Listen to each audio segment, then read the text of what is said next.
আসসালামু আলাইকুম ভিউয়ার্স, আশা করি আপনারা সবাই ভালো আছেন। আজকে আমরা শিখব মাইক্রোসফট এক্সেল এর হোম মেনুর ফন্টের কাজ। আমরা প্রথমে সার্চে গিয়ে এক্সেল শীটটি ওপেন করে নিই।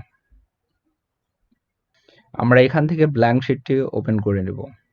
ভিউয়ার্স, আমরা দেখার সুবিধার্থে একটু জুম করে নিই। হোম মেনুর প্রথমে আছে ফন্ট ফ্যামিলি। আমরা এখান থেকে হিউজ পরিমাণ ফন্ট দেখতে পাই। আমরা এই ফন্টগুলো ব্যবহার করতে পারি। এই জন্য প্রথমে আমাদেরকে লিখে নিতে হবে। আমরা প্রথমে কিছু লিখে নেব।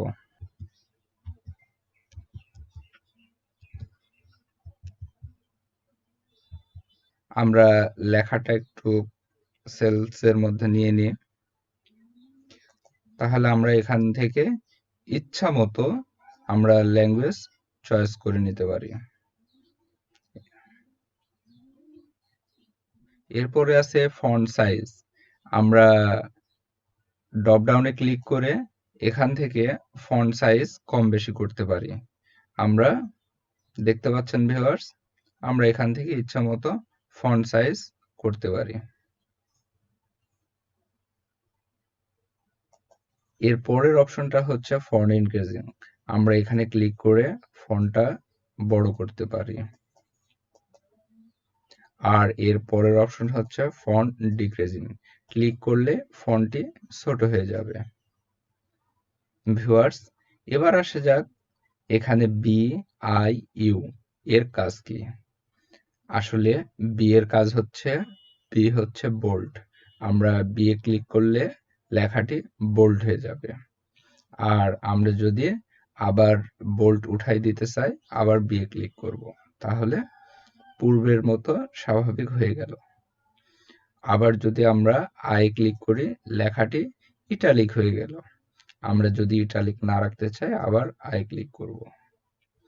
এরপরে ইউ, ইউ এ ক্লিক করলে লেখাটি আন্ডারলাইন হয়ে যাবে। লেখাটির নিচে আন্ডারলাইন হয়ে গেছে। আমরা যদি আন্ডারলাইন না রাখতে চাই, আবার ক্লিক করব। ভিউয়ার্স, এখানে ড্রপ ডাউন আছে। ড্রপ ডাউনে ক্লিক করলে আন্ডারলাইন, ডাবল আন্ডারলাইন। আমরা যদি ডাবল আন্ডারলাইনে ক্লিক করি ভিউয়ার্স, তাহলে আমাদের লেখাটি ডাবল আন্ডারলাইন হয়ে যাচ্ছে। আমরা যদি ডাবল আন্ডারলাইন না রাখতে চাই, আবার ক্লিক করব, তাহলে স্বাভাবিক অবস্থায় ফিরে এলো। এর পরের অপশনটি হচ্ছে বর্ডার।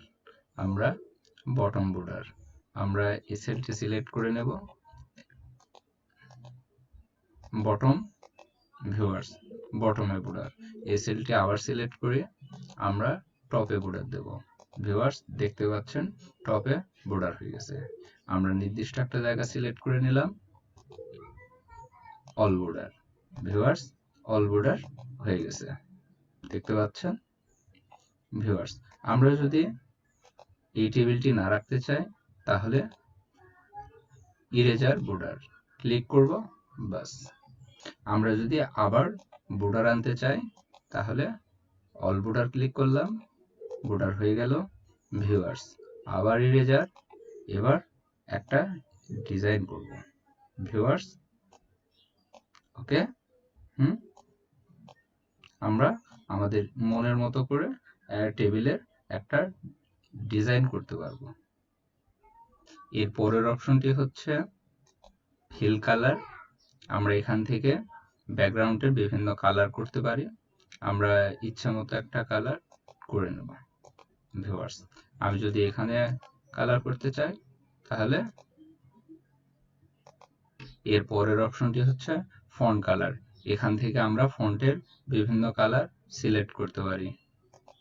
ভিউয়ার্স, আমি যদি আবার অন্য কালার করতে চাই, তাহলে জাস্ট ক্লিক।